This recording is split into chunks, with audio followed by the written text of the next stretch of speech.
Hello everyone, what's up? It's me again, NumberThree, and I'm finally back with a new video. Now this is not going to be an update video or a review video. This is not going to be a top 10 video or top 5 video or whatever. This is actually going to be a top 10 best movies that I've watched during 2016. And in the next video I'm going to make I'm going to make a video about the worst movies, top 10 worst movies that I saw in 2016. And those are not movies that are like released in 2016. These are movies that I saw for the very first time 2016. So yeah, it's a little bit difference right there. So yes, for those of you who have followed my channel for a while, you already know what type of video this is. Now I am a little bit lazy, and I decided not to show any of the movies because I would have to like run around through the whole movie collection, and I'm not really sure where I put all of these movies, and some of these movies I do not really think I have either, but whatever. This is going to be the top 10 best movies that I watched 2016, so yeah, let's begin right away. Now at number 10 is a movie with Jim Carrey, and this completely blew me away because yeah, Jim Carrey is more known to make like comedy movies, and yeah, he's more of a comedic actor than like a serious movie, not a serious movie, but a serious actor. Serious actor, that sounds really stupid, but I guess you know what I mean. And the movie is, now let's see, what's it called? The Number 23, sort of a mystery thriller drama type movie, which has really great characters, and I think the main reason why I enjoyed this so much was just because I was so surprised by Jim Carrey, and I think he did a great job. Talking about Jim Carrey, I also heard in recent news that he was like convicted of murder or something from his ex-girlfriend because she apparently overdosed on some pills or whatever. Now I know this doesn't have anything to do with it, but I just couldn't shut up about it. I just think it's so stupid that he's convicted of like murder. I'm not really sure if it's murder or second-degree murder or whatever, but still it's really sad. But yeah, that's just my opinion. Now that doesn't have anything to do with it, so now I'm going to move on with number 9. Now before I move on to number 9, I just have to say all of these movies in this top 10 list are movies that I've given 10 out of 10. So yeah, it was quite a great year for me for movies in 2016. So yeah, and at number 9 we have a movie with Sean Astin, Will Wheaton, and Andrew Divoff. Andrew Divoff is probably most known for his appearance in the first 2 Wishmaster movies, and I think he played a great villain in this movie, and the movie is Toy Soldiers. Yeah, Toy Soldiers. I almost said Toy Story, and that would be so stupid.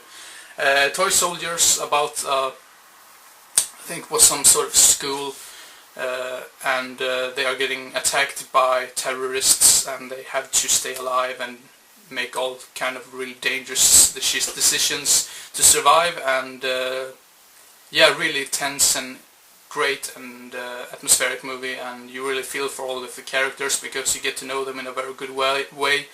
And Sean Astin's character is really let's see here, it's really funny and entertaining, and yeah, you really get to know his character very well, so that's another reason why I enjoyed it so much. So yeah, Toy Soldiers at number 9. At number 8 is a movie which I almost knew from the beginning that I would probably enjoy really much. I didn't know I would enjoy it as much as I did, but yeah, I just loved this movie, and the movie is Deathgasm. And it basically mixes one of my favorite things, metal music with horror movie, and great cool effects. I'm not saying all of the effects are like spectacular, but most of the gore and the blood effects and everything is really entertaining, and I think another reason why I enjoyed it so much is because I can sort of see myself as one of these characters in this movie. And yeah, like I mentioned before, like great music, and yeah, if you are like a metal fan like me and you like horror movies, Deathgasm is the movie for you. Really good movie, and yeah, and it takes the number 8 spot on this list. At number 7 is a movie which I'm sort of ashamed of myself that I haven't seen before, and it is a movie with Johnny Depp and Heather Graham and Ian Holm as well. And Ian Holm completely steals this movie in my opinion.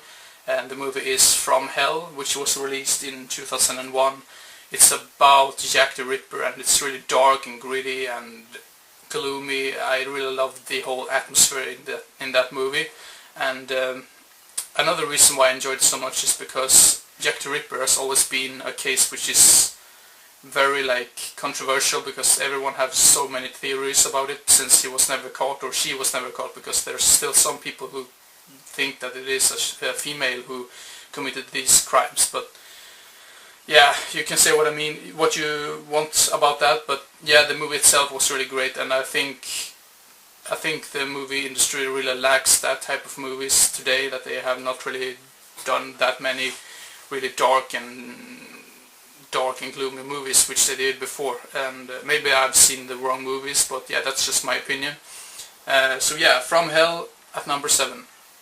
And at number 6 is a movie with Jason Patric and Jennifer Jason Leigh, and the movie is Rush, about a drug addict. I think he was a drug addict. He acted like a drug addict just to basically frame all the real drug addicts in some way or another, and they have to infiltrate the drug cartels or something. This was quite a while since I saw this movie. I think I saw this in the beginning of the previous year, 2016, so that's the reason why I don't remember that much about it, but I do remember that I really enjoyed the story and the characters in it. And yeah, Rush at number 6. Now at number 5 is a movie sort of spooky. The door is closed for some reason. Now I'm just mumbling here. At number 5 is a movie which I do not have on DVD, and I've been searching for this everywhere, and I found out that this movie has never been released on either DVD or Blu-ray. I think there is an Australian release for it, which was called something else, like Revenge or something. Now I have not found it on DVD, but I did watch it on YouTube. Now I'm just mumbling here about the technical aspects of it, but now I'm just going to continue by mentioning what movie it is, and the movie is Kid with C. Thomas Howell, which was released in 1990, and yeah, a great sort of story about I think it was C. Thomas Howell is basically playing an orphan who grows up to be very lonely in his life. He doesn't really have any much contact, and he finds out that his parents were killed, and he comes to this quite deserted town, and he makes friends with a girl which he really come close with, and he finds out that the father of this girl is the guy who was responsible for his family's death. And yeah, great story right there, and I really enjoyed it. So yeah, if you happen to watch it, or if you happen to find it anywhere, check it out. It's worth all your money, and I just have to say I watched it on YouTube, and I really wish they could release it on DVD at some other place than Australia. So yeah, Kid at number 5. At number 4 is, now I have to speed up, I almost talked for about almost 10 minutes now. At number 4 is Rogue One. It actually blew me away, and it was just because, I mean, in the beginning I thought like, oh, you already know what's going to happen, and it's so just a filler type movie because it just takes place between episode 3 and episode 4, but I think all the new characters in it were, not all of them, but many of the new characters were really likable, and they connect the movies, part 3 and 4, in a very good way, and you just get to see how actually hard it was to get the hands on the plans. Now this is not just really any big spoiler if you have seen any of the other Star Wars movies, which I think you all already had, but yeah, Rogue One at number 4. Now I just need to speed up right now, so I'm not going to go into any more details about every movie right here on this list, but damn stupid door scares me to hell. At number 3 we have Alive from 1993, based on true events, which basically, it's sort of a weak spot for me, that movies that are based on true events always gets more close to me on the heart and everything, and you can more sympathize with the characters in a whole other way. So yeah, Alive at number 3. And at number 2 we have a movie with James Franco. I think it's sad what James Franco have done. I think he's done really great movies in the past, and I think he's basically going downhill to be more of a joker and a clown. And I do not enjoy it, because I did watch what's it called, This Is the End or whatever, and I did not enjoy that movie that much because I do not like his humor or anything. Now the movie I'm talking about is 127 Hours, which is also based on true events, and yeah, I'm just going to leave it at that because now I've talked for more than 10 minutes. And at number 1 is the movie, another movie with Sean Astin actually, and I think this movie really needs a better reputation, or like a bigger following, or cult following, and the movie is Staying Together, which also has Dermot Mulroney, which is probably most known for his role in Young Guns, playing Dirty Stevens, or Dirty Steve.